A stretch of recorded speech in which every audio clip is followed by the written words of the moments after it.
Jimmy Akin's Mysterious World is brought to you by the Star Quest Production Network and is made possible by our many generous patrons. If you'd like to support the podcast, please visit sqpn.com/give. You're listening to episode 337 of Jimmy Akin's Mysterious World, where we look at mysteries from the twin perspectives of faith and reason. In this episode, we're talking about the apparitions at Medjugorje and what the Holy See has determined about them.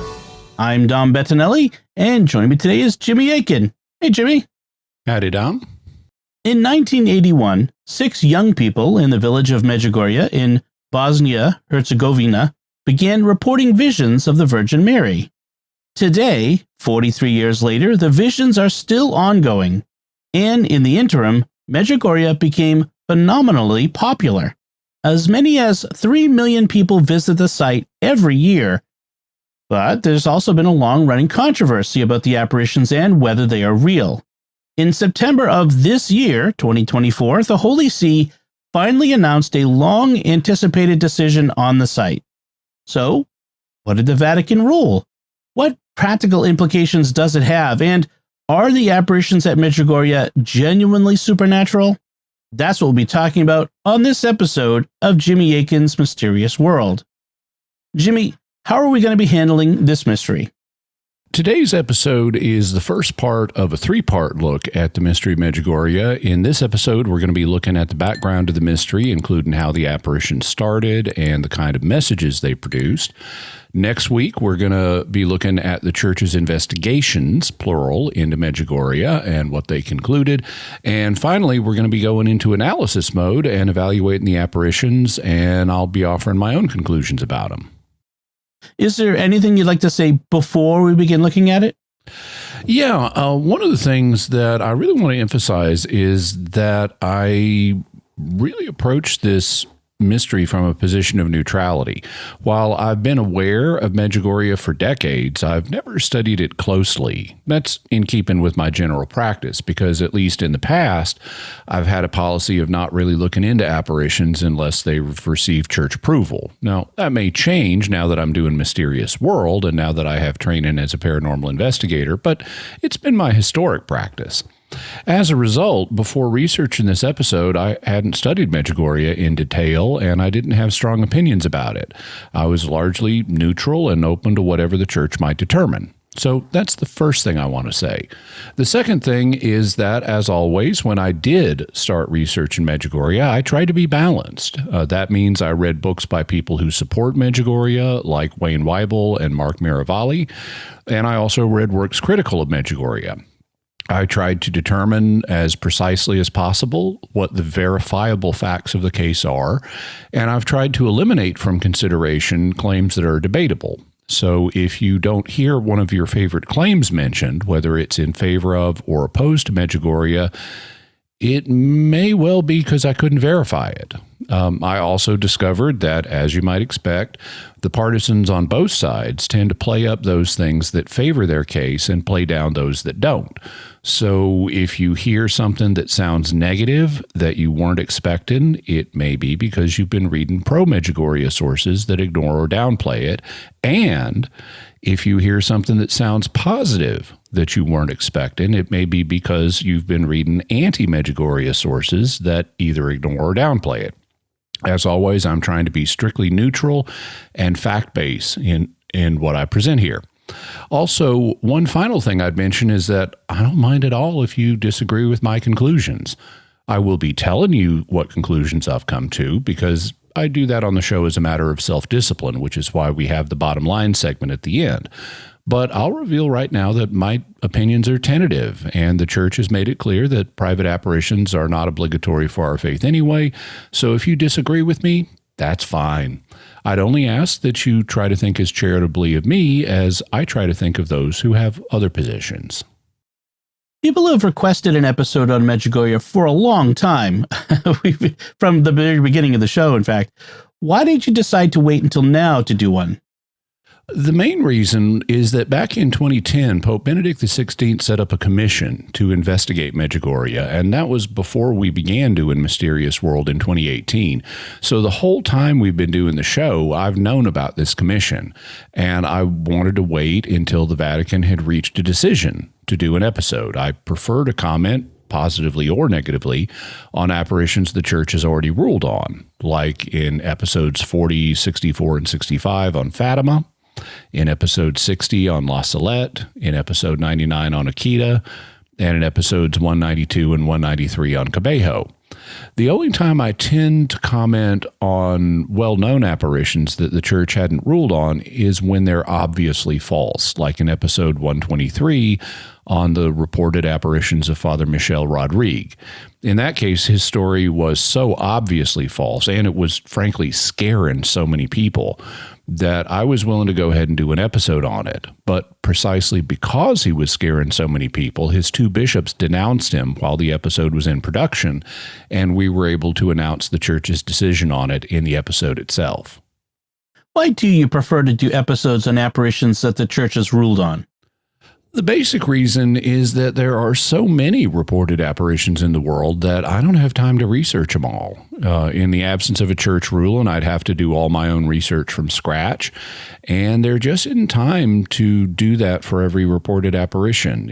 It helps to have someone kind of lay the groundwork, look at the main sources, and pre-process a lot of the information for me.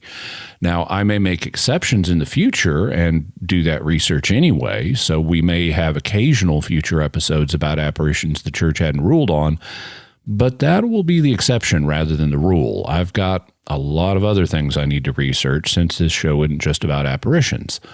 Also, if I know that an apparition is currently under investigation, as was the case with Medjugorje, I don't want to do all the research, come to my conclusions, and then have to discuss things in an after-the-fact way, come back and re-relate what I had said to whatever the Church ended up concluding. Does that mean that you'll always agree with whatever the Church says? No, and we've already proven that on the show. For reasons we discussed in episode 60, I do not think that La Salette was genuinely supernatural, even though it received approval back in the 1800s. Based on what was known at the time, the decision to approve it could have been the right one, but further information has come to light in the years since that indicates it was not supernatural. Also, as we discussed in episode 99, I have serious doubts about some of the phenomena reported in connection with Akita. The blood, sweat, and tears that appeared on the statue of Mary at Akita belong to three different blood types, B, AB, and O, as if they came from three different people. And that fact strongly suggests to me that at least the phenomena connected with the statue were not supernatural. That wouldn't invalidate other miracles connected with the event or the visions, but it does raise doubts for me about at least some of the phenomena. Consequently, I will tell you what I genuinely think based on my research. While I have a starting position of deference to what church authorities have said, I will do my own research and tell you what I think. But I prefer to have a church ruling in place to use as a starting point for research that I can react to. In the case of Medjugorje, I knew a high-level investigation was underway, and so I wanted to wait until that investigation was over to react to it. Or not till it was over, because it was over from 2014, but till it was out, and I could see what it was. But things can move incredibly slowly at the Vatican, and for a while it looked like we might never get a ruling, that they'd just forget about the whole matter, and I started thinking about doing my own research and writing an episode. But then we'd get a new indication that a ruling might be coming soon, and I'd decide to wait some more. In May of 2024, the Vatican revised its norms for judging supernatural phenomena. We talked about those in episodes 321 and 322. Was the release of the new norms one of those signs that suggested a ruling on Medjugorje could be forthcoming? Absolutely. As soon as the new norms came out, I recognized their significance for Medjugorje. It was obvious that the issue of Medjugorje was a thorny one for the Vatican, and if you have a thorny apparition issue, it can be logical to review your rules for evaluation before tackling the difficult one. Furthermore, one of the categories in the Dicastery for the Doctrine of the Faith's new document looked like it was tailor-made for Medjugorje. But, as we'll hear next episode, based on comments made by Cardinal Fernandez, the head of the DDF, I concluded that they would likely use a different category, and the one I predicted they were most likely to go with is in fact the one they used. Okay, then let's look at the reported apparitions at Medjugorje. Where do you want to start? By looking briefly at the country where Medjugorje lies, because it sets up a few things in our discussion. The territory of Bosnia and Herzegovina used to be part of the Ottoman Empire. The Ottoman Empire was a Muslim state that lasted from the 1300s to the early 1900s. It was based in modern Turkey, but it also had holdings in Eastern Europe, where Medjugorje is. Today, Bosnia-Herzegovina is about 50% Muslim, 30% Orthodox, and 15% Catholic. The Franciscan order played a prominent role in the area for several centuries, and for a time they were basically in charge of the Catholics in the region. But in the 1800s, the Holy See created an apostolic vicariate there, and in 1881, that vicariate was elevated to become the Diocese of Mostar-Duvno. The Vatican then wanted to do what you normally do when converting a mission territory into a diocese, which is to set up a diocesan clergy and start transferring the pastoral care of the Catholics in the area to the diocesan clergy that report to the local bishop instead of a religious order. And the religious order can then redeploy its assets to other tasks. But human beings, like most creatures designed to live in a world of scarce resources, are loss-averse, meaning that we hate to lose things we have more than we like gaining things we don't yet have. And in this case, the Herzegovinian Franciscans were loss-averse. They hated the idea of giving up parishes in the area more than they liked the idea of taking on the new challenges that would free up their clergy to do. And so they started resisting the local bishops and the popes, who had to repeatedly intervene in the situation. This was a long-running conflict between the local Franciscans and the Vatican and the diocesan bishop, and this conflict is known in the church as the Herzegovina affair. By the time the apparitions in Medjugorje started in 1981, it had been going on for basically a century. Also, or even longer.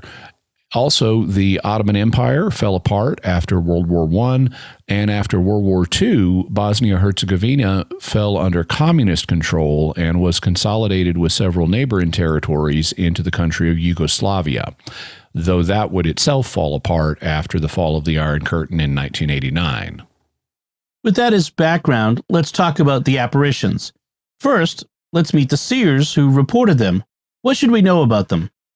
There are 6 seers in total, and forgive me if I pronounce some of their names incorrectly because I don't speak Croatian, which is the major local language. The first seer is Mirjana Dragicevic Soldo. She was born in 1965, and she was 16 years old at the time the apparitions began. She stopped having daily apparitions in 1982, but she continues to receive occasional apparitions. Today, she is 59 years old. She lives in Medjugorje. She's married, and she has 2 children. The second seer is Ivanka Ivankovic Elez. She was born in 1966. She was 15 years old at the time the apparitions began. She stopped having daily apparitions in 1985, but continues to receive occasional ones. Today, she's 58 years old. She lives in Medjugorje. She's married, and she has 3 children. The third seer is Yakov Cholo. He was born in 1971. He was 10 years old. He was the youngest of the visionaries at the time the apparitions began.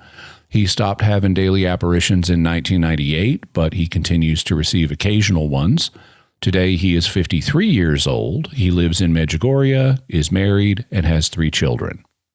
The fourth seer is Ivan Dragicevic. He was born in 1965, and he was 16 years old when the apparitions began. He still has apparitions every day. Today, he is 59 years old, and he lives in the United States, but also spends some time in Medjugorje. He is married and has 3 children. The fifth seer is Vika Ivankovic Mijatovic. She was born in 1964, making her the oldest of the seers, and she was 16 years old when the apparitions began. She also still has apparitions every day. Today she is 60 years old. She lives in Medjugorje, is married, and has one child. The sixth and final seer is Maria Pavlovic Lunetti. She was born in 1965. She was 16 years old at the time the apparitions began. She also still has apparitions every day. Today she is 59 years old. She lives in Italy and also spends some time in Medjugorje. She's married and has 4 children. So those are the basic facts. Now, let's talk about the apparitions themselves. What should we know? Well, there have been between 50 and 100,000 apparitions that the seers have reported, so there's no way we can look at them all. Instead, what we're going to do is take a closer look at the first 10 days of the experience, and there's a special reason for that, which we'll come back to later. You can think of the first 10 days as phase 1 of the apparitions. Then we'll look at phase 2 of the apparitions, or what messages came through later, and this will include a look at what some of the typical messages are like and what some of the more noteworthy messages are like. Then let's start with the first 10 days. When were they, and what happened on them? You may have read different accounts of this, and the details vary between accounts, but I'm trying to put together the most reliable version of events I can from different sources, so please bear with me. On Wednesday, June 24th, 1981, Ivanka and Mirjana were out walking at about 5:40 p.m. Reportedly, they'd gone walking to listen to rock music and smoke cigarettes, which I mention because it will play a small role in our story later on. On their way back home, Ivanka saw 3 flashes of light and looked over at a hill called Mount Podberdo, which is now often called Apparition Mountain. She saw a woman standing on the mountain, and to Mirjana, she said, "Mirjana, look! The Gospa!" Now, the Croatian word gospa sounds a lot like the English word gospel, but they are unrelated. In Croatian, gospa is a formal, somewhat old-fashioned term for a woman, kind of like the word madam in English, and it's used specifically for the Virgin Mary. So Mirjana knew what Ivanka meant when she said it was the gospa. But Mirjana replied, "Come on! You think the Madonna would appear to us?" And they continued on their way home, but they ran into another girl who would not go on to become a regular seer, and she needed help getting her sheep. So they went back, and this time all 3 girls saw the woman on the hill, and they felt very strongly that it was the Virgin Mary. Several other young people from the area, including Vika and Ivan, also saw the woman, and she was holding something in her left hand that she kept covering and uncovering. At first, they thought it was a lamb, but it turned out to be a baby, and they concluded that it was the baby Jesus. The woman gestured for them to come closer, but they were too scared, so they saw her only from a distance, and that was the first day of the apparitions. And what happened on the second day? At around 6 p.m., the children returned to the same site to see if the lady would return, and she did. They saw her standing high up on the hill. According to Vika, It was approximately 6 p.m. We went a little earlier. Mirjana and I were walking together, talking to each other. Ivanka was right in front of us. Suddenly she turned and said, "Look, the Madonna!" She saw her first. Then Mirjana and I looked where Ivanka had looked, and we both cried out, "The Madonna! It is she!" It was still daylight, and I was able to see her face, her eyes, hair, and gown. I was able to recognize everything. We were down on the road and did not know what to do. I went to call Maria and Yakov. They came immediately. the Madonna then said, "Praised be Jesus." She summoned the children to come closer, and this time they did. They raced up the hill, which is not an easy feat. One of the young people, Ivanka, had just suffered a family tragedy. Her mother had died just 2 months before, and she was still grieving her, so she had a special question for the Virgin. "Where is my mother?" "She is happy. She is with me."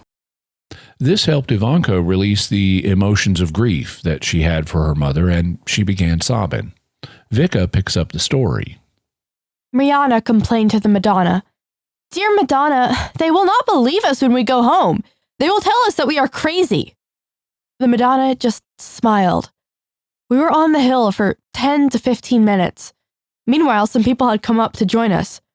When we were about to leave, the Madonna seemed to be hovering in the air, and we didn't know what to say. Then she said to us, "Go in God's peace." Our heads were all turned in the direction where she was leaving, all in the same direction. No one said anything, but everyone was frightened. When we were on the hill praying with the Madonna on the second day, we prayed 7 Our Fathers. We were praying because we did not know what else to do. It's also reported that the young people asked the Madonna if she would return again the next day, and she nodded. The next day, the children came back, and because word of the visions had begun to spread in the area, a crowd of between 2,000 and 3,000 people came with them. There were 3 flashes of light, which the crowd reported seeing. The children saw where the Virgin was, much higher on the mountain than she had been the previous day, and they began racing towards her. The crowd then surged after them. When they got close, all 6 children fell to their knees. Only this time, since they knew the Virgin was coming back, they were more prepared. They had been advised by an adult who had given them some holy water to sprinkle the apparition with it to see if it might be the devil, which is a good idea because demons are notoriously averse to the holy. And you might get an unexpected reaction if you suddenly sprinkle a demonic apparition with holy water. Vika was the one with the holy water. "I sprinkled her," said Vika, and said in a full voice, "If you are the Virgin, remain with us. If you are not, depart from us." I came quite close and didn't spare the water. Vika then said that Our Lady smiled. It seemed to me that she was pleased. Ivanka then asked the apparition why she'd come. I have come because there are many true believers here. I wish to be with you, to convert and to reconcile the whole world. Ivanka also wanted to know more about her deceased mother. Currently, she was living with her grandmother, and she asked if her mother had any messages for her children. Obey your grandmother and help her because she is old. Another of the seers, Mariana, had recently lost her grandfather, and she asked, "How is my grandfather?" He is well. The crowd prompted the children to ask the apparition to give a sign to show that it was really there. But, quoting Jesus from the end of John's Gospel, the apparition said, Blessed are those who have not seen and who believe. Mariana then asked, "Who are you?" I am the Blessed Virgin Mary. The visionaries then asked why she was appearing to them, for they were no better than other people. I do not necessarily choose the best. Which is consistent with how the church regards apparitions. You don't have to be especially holy as a person to have one. In fact, an apparition may help you become a holy person. They also asked if she would return again, and she said yes, to the same place as yesterday, so not as high up on the mountain. And then there was a really interesting question. On the first day they saw the Virgin, before they even talked to her, there had been a bunch of speculation back home about what the children had seen. And somewhat surprisingly, somebody, I gather not one of the children, had suggested it might have been a flying saucer. And perhaps that was the inspiration for what Maria asked next. Is there life on other planets? That is not for you to know now. And I love that.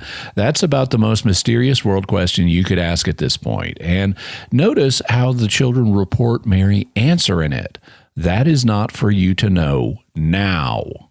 So if this was a real apparition, and if Mary really said it that way, as opposed to just being the children's interpretation of what she said, then we might one day get solid information about whether there's life on other planets, which would seem to imply that we learn there is life out there, since you could never prove a negative if there's not. The main apparition, though, was over, and so the children and the crowd started down the mountain. But on the way down, one seer, Maria, saw a secondary apparition. She saw the Virgin Mary weeping, and there was a bare wooden cross behind her. In some accounts, there were also rainbow colors, and the Virgin said, Peace, peace, peace. Be reconciled. Only peace. Make your peace with God and among yourselves. For that it is necessary to believe, to pray, to fast, and to go to confession. Jimmy, what happened on day 4 of the apparitions? Well, with thousands of people showing up to the site of the apparition on day 3, the authorities had taken notice. And since they were communist authorities, they weren't friendly to religion. So they wanted to look into the situation and see if this was some kind of beginning of a religious plot, like demonstrations against the state. The police thus took the children into custody and interrogated them. They also started having them checked out by a doctor, but he didn't find anything wrong with them.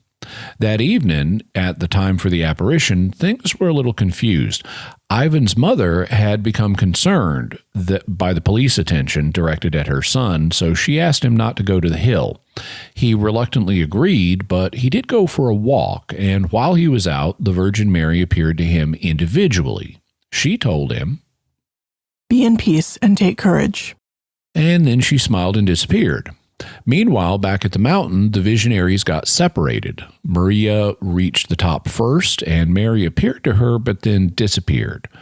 Once she was united with the other visionaries, Mary appeared again, but the crowd was so thick that it was pressing into the space where Mary was appearing, and when people would step on her long veil, which they couldn't see, she would keep disappearing.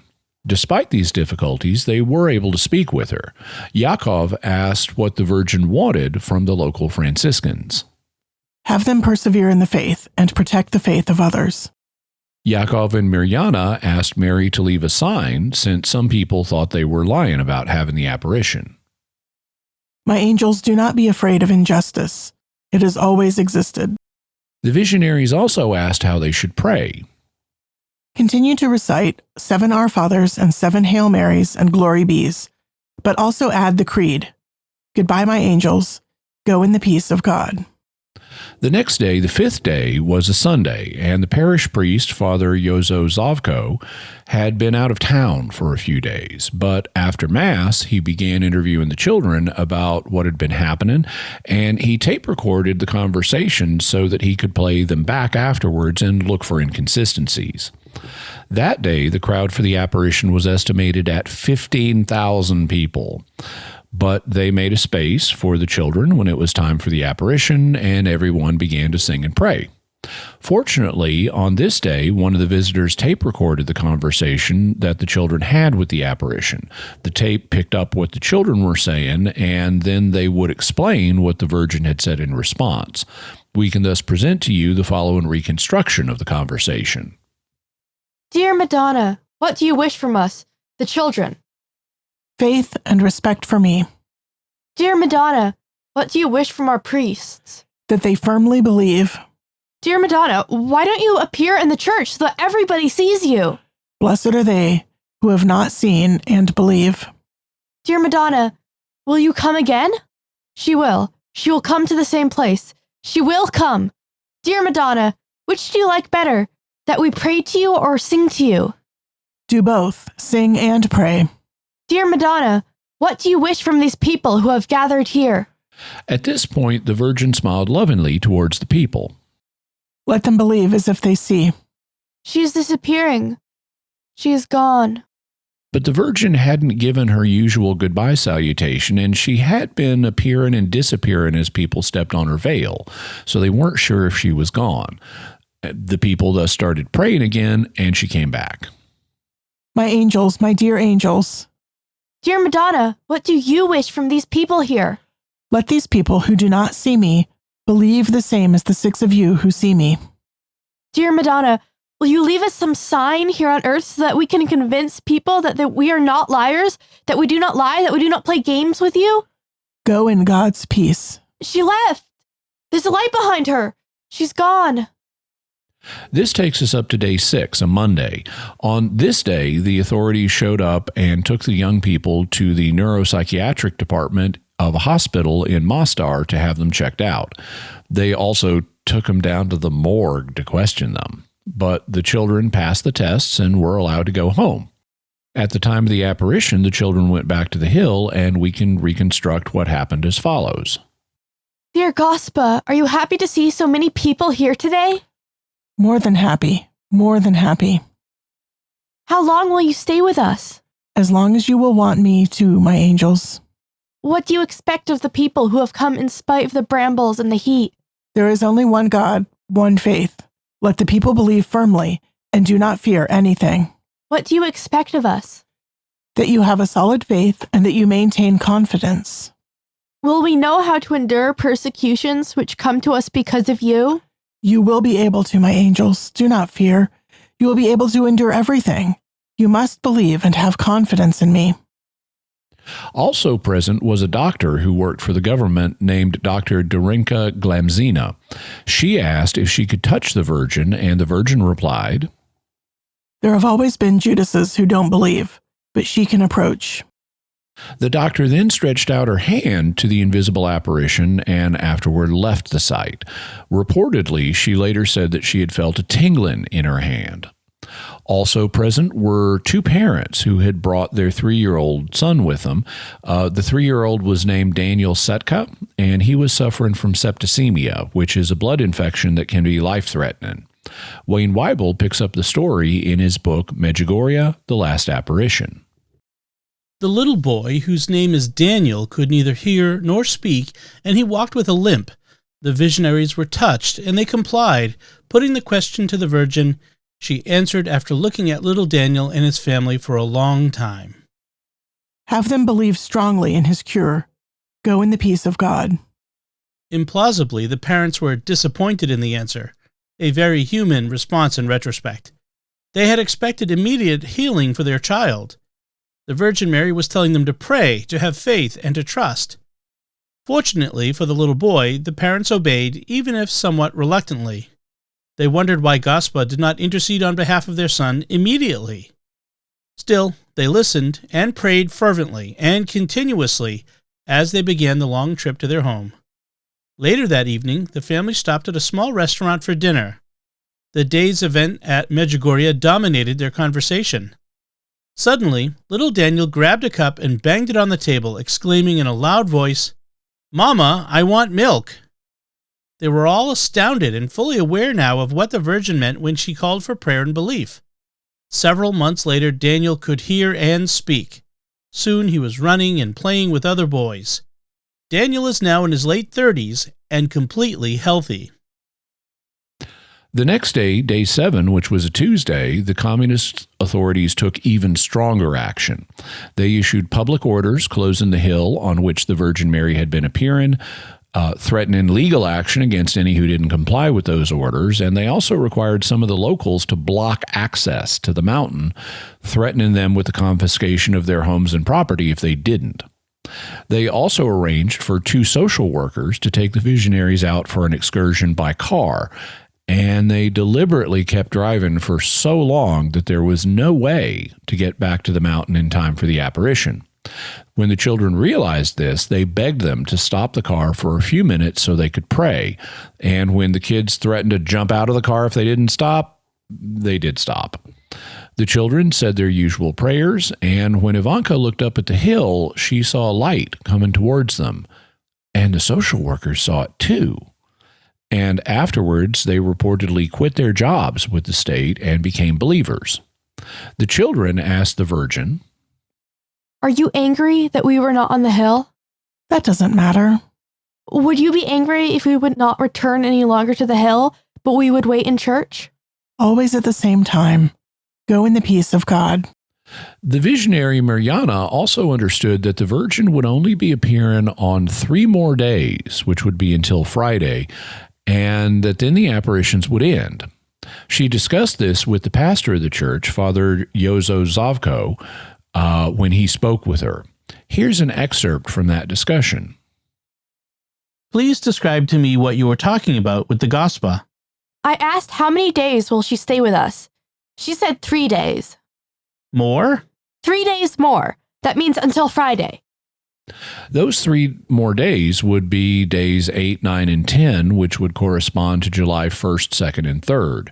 These correspond to the end of Phase 1 of the apparitions. On day 8, Wednesday the 1st, the security police announced that the villagers and children were banned from both the hill and the church. The authorities also sent another van, and as the time for the apparition approached, they forced some of the seers into it and started driving. The kids beat their hands on the windows until they stopped, and they then had an apparition right there in the van. Vika was later asked what the Virgin Mary had said in the apparition, and she replied, She told us not to fear and the like. Her main concern was to appear to us, that she didn't forget us. The Virgin is good. On day 9, a Thursday, the authorities showed up around noon, but when the visionaries saw them, they went on the lam to avoid them. They went to the parish church, but it was locked. However, the pastor, Father Zavko, was praying inside about the situation, and he heard a voice that said, Come out and protect the children. Going to the door, the children rushed at him and said that the police were chasing them, and they asked for him to hide them. He took them into the church and later had them stay in the priest's rectory. While in the rectory, they had an apparition, and during it, Yakov asked the Virgin to leave them a sign. She seemed to consent with a nod and then said, Goodbye, my dear angels. Mirjana had understood that the apparitions would stop on Friday, July 3rd. Did anything happen on that day? I haven't been able to find an account of anything happening. I'm sure that the Vatican Commission documents would reveal this, but I don't have those. However, the children concluded that the apparitions were over. Father Zavko had given the seers a book about the historical apparitions of the Virgin Mary, and they became interested in the story of Bernadette Soubirous, the visionary from Lourdes, France, in 1858. They noted that she had received 18 apparitions, and they counted their own and decided it came out to 18, so they concluded that their apparitions were over. And this brings to a close the set of apparitions that we'll be looking at in more detail, for a reason that will become clear as we go along. In any event, we've reached the end of our treatment of Phase 1 of the apparitions. Before we move on to Phase 2, I do want to take a moment here to thank our patrons who make this show possible, including Ben and Autumn B, Catherine M, Ken M, Blake P, and Steve C. Their generous donations at sqpn.com/give make it possible for us to continue Jimmy Akin's Mysterious World and all the shows at StarQuest. And you can join them by visiting sqpn.com/give. Jimmy Akin's Mysterious World is also brought to you by DeliverContacts.com, offering top brand contact lenses at always low prices with free delivery. Visit DeliverContacts.com. And by the debut novel Pilgrims by M.R. Leonard, Alien Invasion, the Catholic Church, and a failed Latin teacher. Pilgrims is inspired by Augustine's Confessions and tells the story of a washed-up Latin teacher who gets thrust into the center of humanity's first contact with extraterrestrials who land at the Vatican and claim to be Catholic. Mysterious World fans who enjoy compelling science fiction from a Catholic point of view can find Pilgrims wherever books are sold and at mrleonardauthor.com. And for those who enjoy audiobooks, Pilgrims is also available as a full multicast production.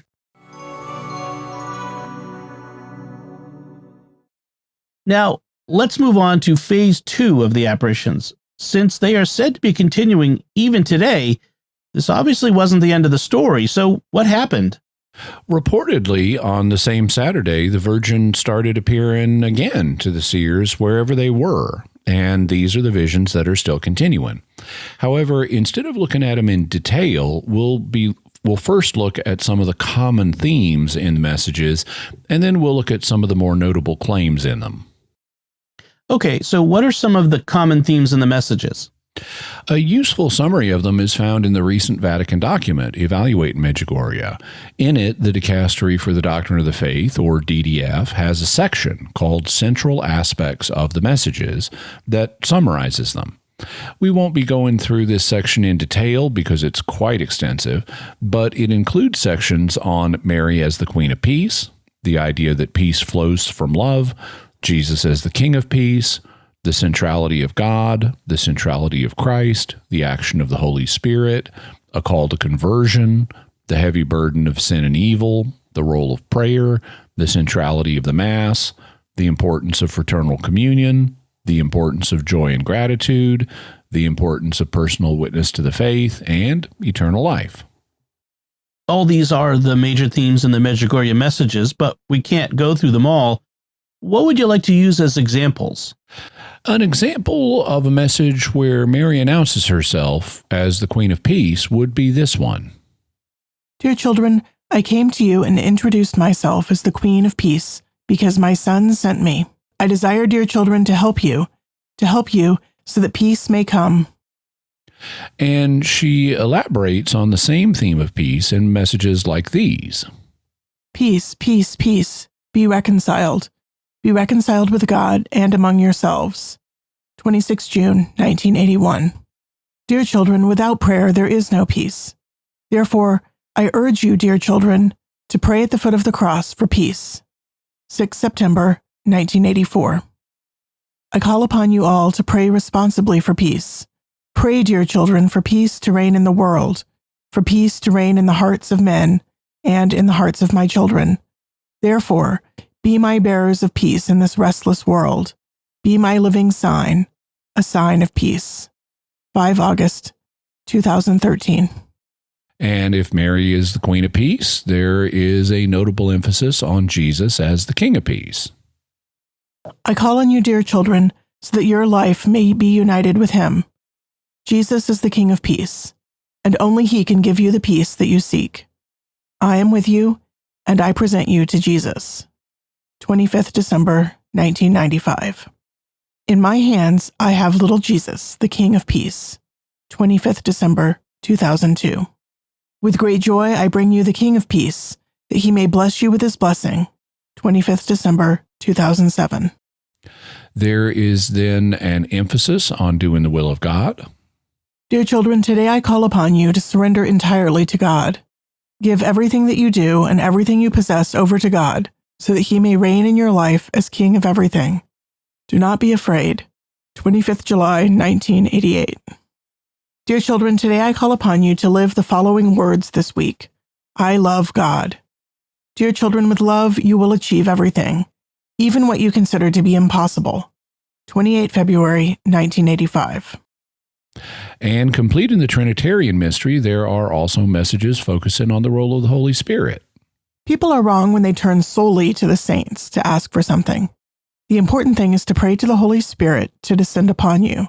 When you have him, you have everything. 21st October, 1983. Start by invoking the Holy Spirit every day. The most important thing is to pray to the Holy Spirit, for everything is transformed and becomes clear when the Holy Spirit descends upon you. 25th November, 1983. Finally, in terms of the general messages we'll be covering, there are emphases about sin and the need for conversion. Dear children, in a special way, I now call you all to prayer and renunciation. For, now as never before, Satan desires to seduce as many people as possible to the path of death and sin. Therefore, dear children, help my Immaculate Heart to triumph in a world of sin. 25th September, 1991. My heart is burning with love for you. The only word I want to say to the world is this: conversion. Conversion. Make it known to all my children. I only ask for conversion. 25th April, 1983. So that's a sampling of the types of messages associated with Medjugorje, but there are tens of thousands of more messages. Then let's look at some of the more noteworthy messages that you mentioned. What did you have in mind here? Well, some of the messages are noteworthy because they may have a bearing on how we analyze the apparitions, like do they suggest the apparition is supernatural or not supernatural, and we'll talk about messages like that later when we're in analysis mode. Other messages are noteworthy because they need to be understood carefully. The DDF talked about some messages like that, and we'll also discuss them later on. What I'd like to do here is look at two kinds of messages that make Medjugorje unique. And the first has to do with 10 secrets reportedly given to the visionaries, and the second have to do with the place of Medjugorje in Christian history. Then let's look at the first, the 10 secrets. Of course, reporting secrets in connection with an apparition isn't unusual. La Salette and Fatima both had those. Correct. It is not uncommon for apparitions to reportedly disclose certain information to the seers that is not intended for public release, at least initially. And it's become customary to refer to this information as secrets. In the case of Medjugorje, Mary is reported to have 10 secrets that she discloses to the seers, and once she discloses all 10 of them, she stops appearing to the seer on a daily basis, though she continues to appear at least once a year on a particular day afterwards. At present, 3 of the seers, Mirjana, Ivanka, and Yakov, have had all 10 secrets disclosed to them, and they are on the less frequent apparition basis, while the other 3, Maria, Vika, and Ivan, know 9 of the 10 secrets, and they are still receiving daily apparitions. When did these secrets start to emerge in the apparitions? It was during the early days of Phase 2. Phase 2 began on July 4th, 1981, and it was shortly after this that discussion of the secret started. In his book, Medjugorje, The Last Apparition, Wayne Weibel writes, It was in early July, just days after the apparitions began, when the visionaries first disclosed to the parish priests that the Madonna was giving them secret information concerning the future.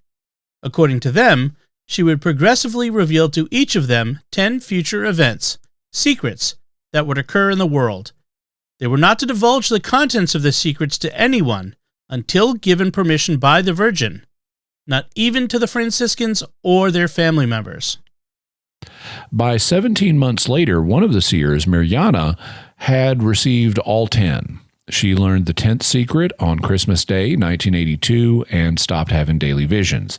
However, Mary said she would continue to appear to her once a year on March 18th, which happens to be Mirjana's birthday, though she has said that this is not the reason that Mary appears to her on that day.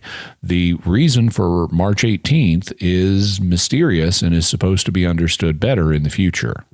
Also, in 1987, Mirjana started receiving an additional monthly apparition on the second day of each month, but these apparitions stopped in the year 2020 when Mirjana announced that the Blessed Virgin would no longer be appearing on that day. In any event, Mirjana had learned all 10 secrets by the end of 1982. Another seer, Ivanka, learned the 10th secret in 1985. On May 7th of that year, Mary told her the 10th secret and stopped appearing on a daily basis, though she said she'd continue to appear once a year on June 25th, which is the anniversary of the apparitions, or at least the first day the seers actually spoke with Mary. Finally, the third seer to know all 10 secrets is Yakov.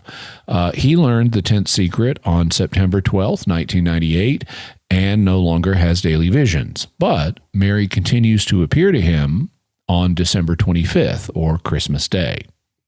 The remaining 3 seers, Maria, Vika, and Ivan, know 9 of the 10 secrets, and they do not know when they will be told the 10th. What do we know about the secrets? Do we have any idea what they contain? Well, the fact that they're secret means we don't know much that's definite. And just like was the case with the third secret of Fatima before it was released in the year 2000, there is a ton of speculation about them. And again, like Fatima, some people are very confident of their speculations.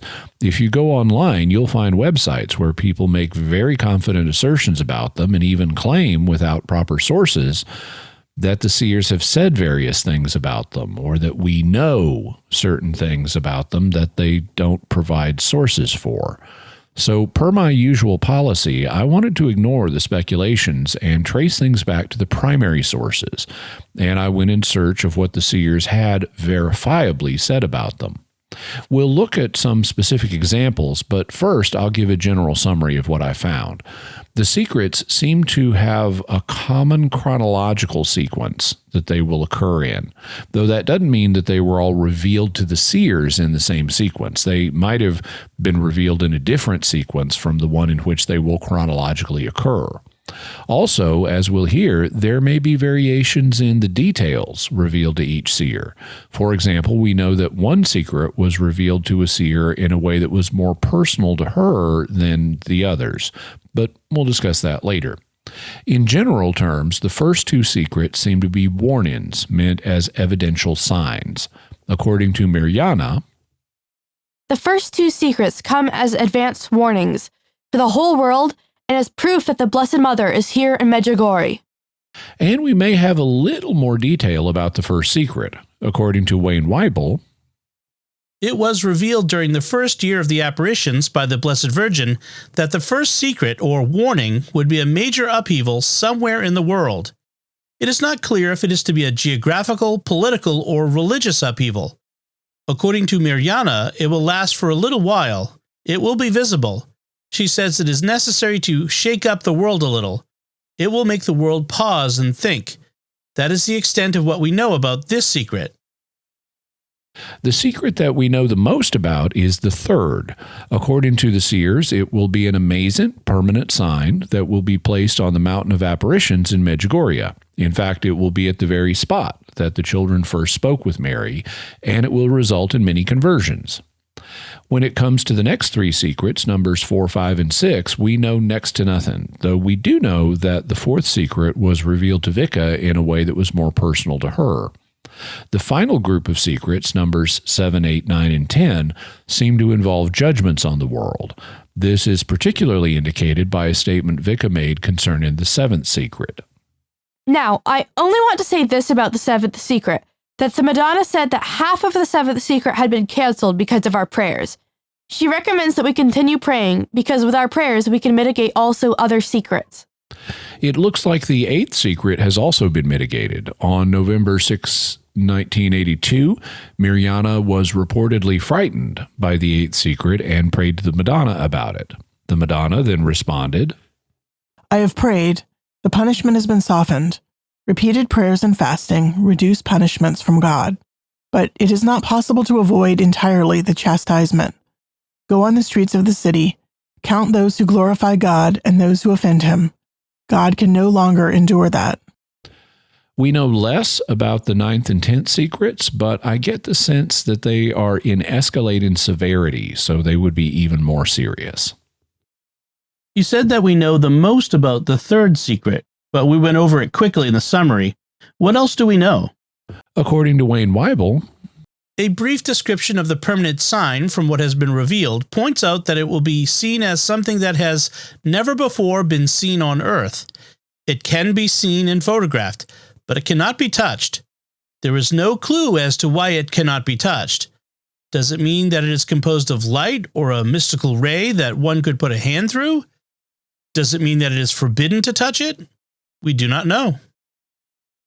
more information is provided by the seers themselves. In an interview with Father Janko Bubalo and Vika, this exchange occurred. Tell me where the Virgin will give that sign. On Podbuerdo, at the site of the first apparitions. Will the sign be in the heavens or on earth? On Earth. Will it appear spontaneously or will it gradually appear? Spontaneously. Will everyone be able to see it? Whoever comes here will. Will the sign be temporary or will it be permanent? Permanent. Will the sign be able to be destroyed by anyone? By no one. You think that, or The Virgin said so.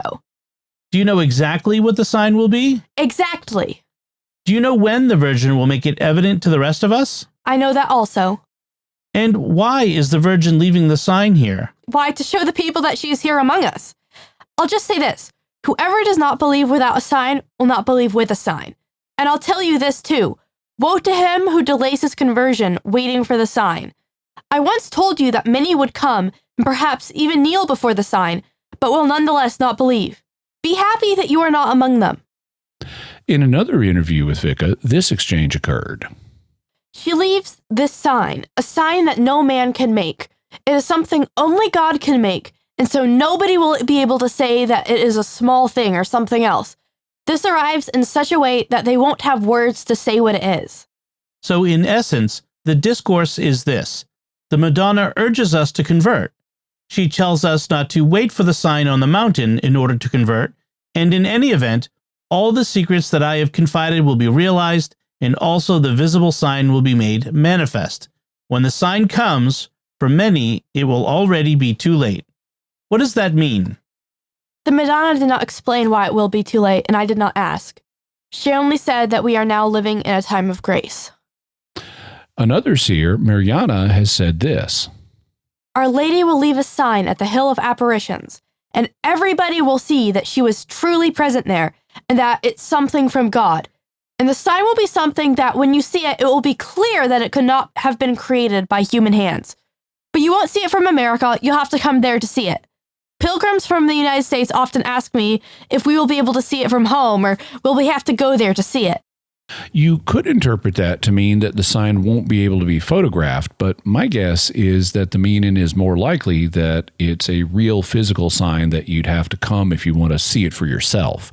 You could photograph it, but it's not something that you could, see in a mental vision from anywhere in the world. You'd have to come visit it. Mirjana has also said that the sign will be beautiful. Yakov has also spoken about the sign. In an interview with him, this exchange occurred. Do you know when the permanent sign is coming, Yakov? Yes. When the permanent sign comes, people will come here from all over the world in even larger numbers. Many more will believe. Will all people believe because of the permanent sign, Yakov? The Blessed Mother said there will still be some who will not believe even after the permanent sign comes. Do you know what the permanent sign is, Yakov? Yes. Can you tell us anything about it? It will be something that has never been on the earth before. And in another interview, the other male seer, Ivan, had this to say. Do you know when the permanent sign is going to come? Yes. Is it going to be in your lifetime? Yes. So to summarize all that, the sign will appear on the mountain at the spot where the Virgin Mary first spoke with the children. It will appear spontaneously. It will be permanent and indestructible. Everyone will be able to see it. Only God could make it, not man. People won't be able to say it's a small thing, but it will arrive in such a way that they won't have the words to say what it is. It's something that has never been on earth before, but the visionaries have seen it and know exactly what it will be. It will appear in Ivan's lifetime, and there will be many conversions, but not everyone will convert. You also said that we know a little bit about the fourth secret, that it was revealed to Vika in a way that had to do with her in particular. What do we know here? There is some indication that the different seers have had different details revealed to them, and some of the secrets may not be the same for all of them. In an interview with Father Janko Bubalo and Vika, this exchange occurred. Are those secrets the same for each of you? They are and they aren't. And how is that? Just so. The main secrets are the same, but perhaps some of us have a secret which applies to us alone. Do you have such a secret? I have one. It is for me alone, since it concerns me only. Do the others have any such secrets? That I don't know. It seems to me that Ivan does. I know that Mirjana, Ivanka, and Maria don't have any since they told me. I don't, however, know for little Yakov. He didn't want to answer me on that point. Well, Ivan said that he had 3 which concern him only. So, all right, I told you what I know. But tell me, in their order, which secret is only for you? Let's let that be. That is important only for me. But can't you at least tell me that much without revealing your secret? Well, it's the 4th. And now be satisfied. So Vika indicates that her version of the 4th secret pertained to her in a special way, and Ivan has apparently said that he has 3 secrets that concern him only, which could be his versions of the 4th, 5th, and 6th secrets. Or they might be something else, not part of the 10 secrets. Wayne Weibel summarizes the situation like this. Nothing is publicly known about the 4th, 5th, and 6th secrets. Possibly they relate personally to the visionaries, the church, or the village of Medjugorje. Perhaps there are different secrets for the individual visionaries with these three. So we really don't know for sure, and from what we've heard, it would appear that the visionaries have not discussed the details of their secrets with each other, though they do seem to know the main secrets that they have are the same in substance. We heard from Ivan that the third secret, the permanent sign, will happen during his lifetime. Do we know anything else about when the secrets will be fulfilled? We do. It appears that they will all occur during the lifetimes of all 6 seers. In his book, The Vatican Prophecies, John Thavis summarizes, The first of the secrets, it was said in 1982, would soon be made known. 33 years later, even stalwart Medjugorje devotees are wondering how long they'll have to wait. Father Ljubicic said in 2008 that he had the impression that the secrets would come to pass very, very soon. As the visionaries themselves grow older, some pilgrims ask whether all 6 of them will still be alive when the secrets are finally disclosed. The answer, according to the seers, is yes. and this is confirmed in other things they've said. In fact, one of the 6 will apparently still be receiving their daily apparitions during this time. Whether that means that this one seer will know only 9 secrets or that some other arrangement will have been made, I couldn't say. But in 2008, Vika gave an interview in which this exchange occurred. You also said last year, that during the time of the 10 secrets, one of the seers will still have the daily apparitions of the Madonna. Yes, it is certain. It is something I repeat now. We will see who it is. There's still me, Maria, and Ivan. Afterwards, we will see who the Madonna has chosen. Who of us 3 remain within apparitions? Or maybe it will be someone else the Madonna has chosen. So you, Maria, and Ivan, one of you 3. Someone said something to Mirjana like, Vika said that during the time of the 10 secrets, there will be one seer who will continue to have the daily apparitions. But Mirjana said that she didn't know anything about this. What does that mean? That this was told to you personally by the Madonna? Yes, the Madonna told me personally. Afterwards, we shall see. The Madonna didn't say, Vika, it will be you. Now we just wait to see who it will be. She said that when the time comes, to the person who will continue to have the apparitions, she will explain every how and what to that person. How will the secrets be announced to the world? How will people know when a strange event happens that it is one of the secrets? There are plans for this, and Mirjana has a special role to play. Wayne Weibel summarizes, It was learned in July 1981 that the secrets would be revealed by a priest chosen by visionary Mirjana. She chose Father Petar Ljubicic, a Franciscan priest who was at one time stationed in Medjugorje, but then reassigned to a place a good distance from the parish. In the early months of the apparitions, the Madonna presented Mirjana a strange parchment that contained all 10 secrets written in an unknown language. The parchment was neither cloth nor paper, but of a material unknown on earth. It could be bald and wrinkled, but not torn. All of the secrets are written on this parchment in an unknown language. Of course, Mirjana knows all of the secrets, including the day and date of each one. The same is true with Ivanka and Yakov. 10 days before the first secret is to be revealed, Father Petar will be given the parchment containing the secrets. He will only be able to read the first one. During the 10 days, Father Petar, along with Mirjana, will spend the first 7 days in fasting and prayer. 3 days before the event is to take place, he will announce it to the world by whatever means he chooses. At the proper time, he will be able to see and read the second secret, and then the third, etc., according to the schedule of heaven. Mirjana has stated that Father Petar does not have the right to choose whether to say or not to say what each secret is. He accepted this mission, and he has to fulfill it according to God's will. There's more information about this parchment in an interview with Mirjana from back in 1988, where this exchange occurred. Would you tell us now about the parchment that relates to the secrets? On this parchment, I have 10 secrets, with the dates and the places where they are going to take place. That parchment I should give to the priest of my choice. 10 days before the secret, I will give this paper to him. He will only be able to see the secret that is going to happen. he will only be able to see the first secret. He will pray and fast on bread and water. On the third day before the secret is divulged, he will make it public, that this and that will happen at this and this place.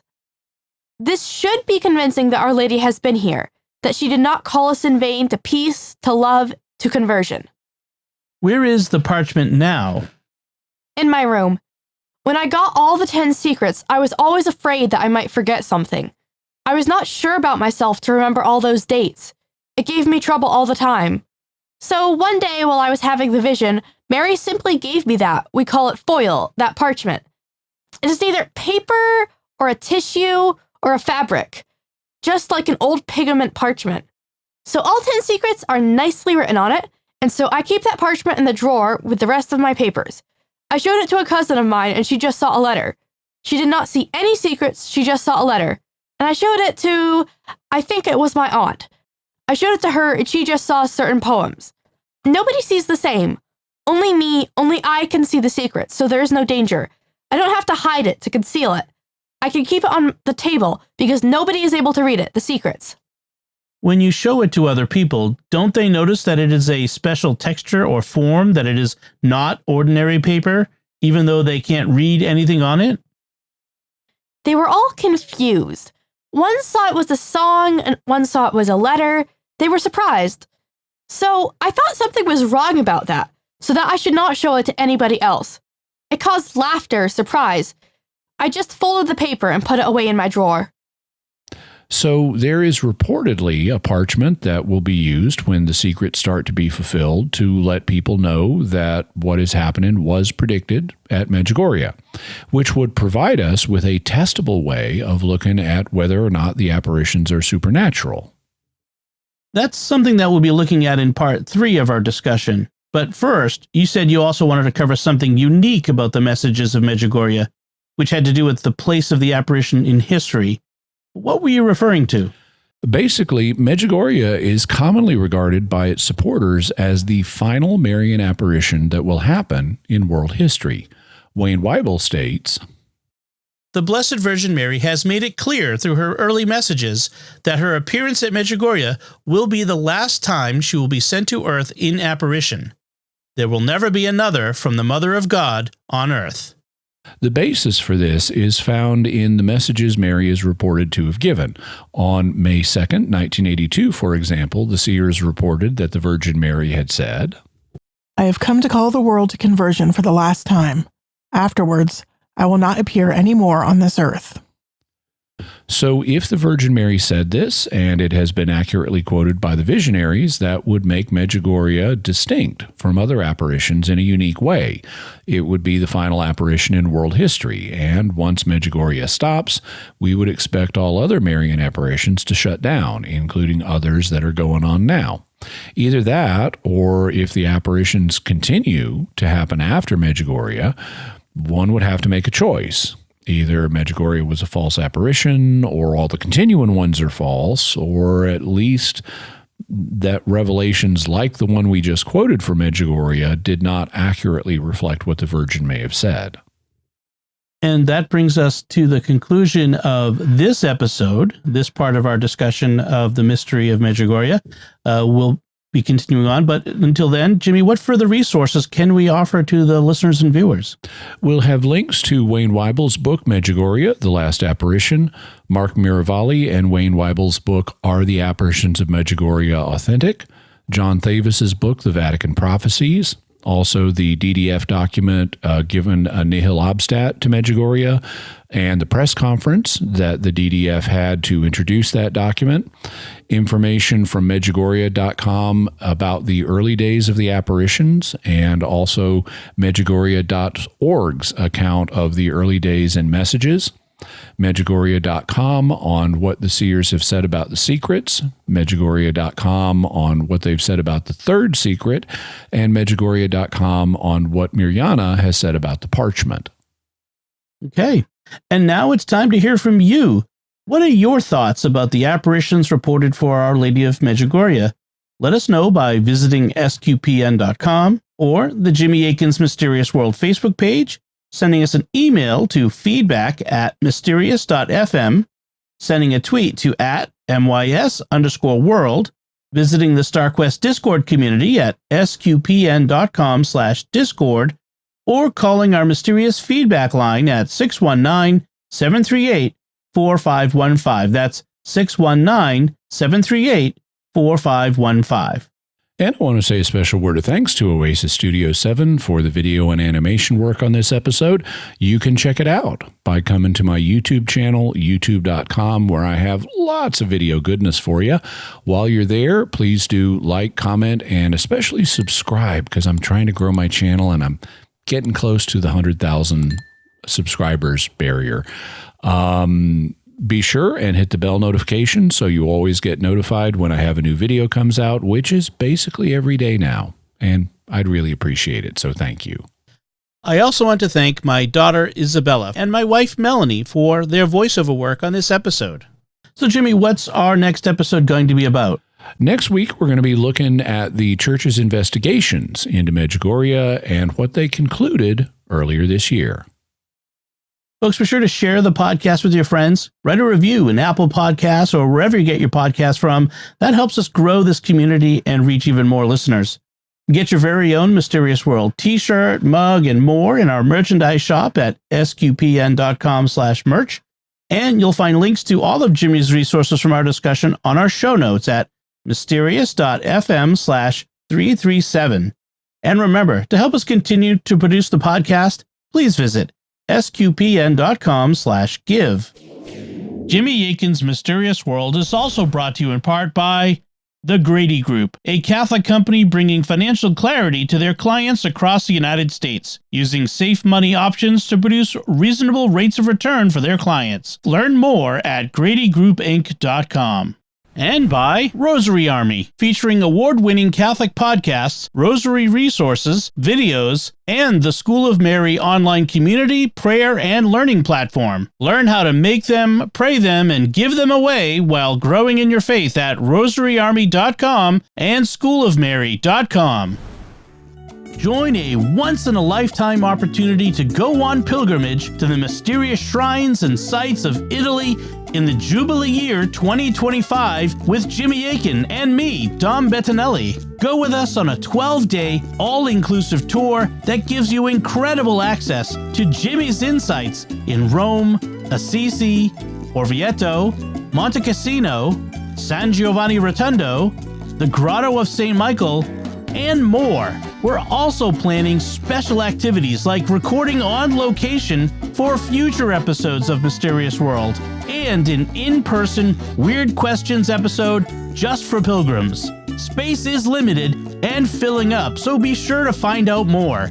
Visit mysterious.fm/Italy 2025 to reserve your spot today. That's mysterious.fm/Italy 2025.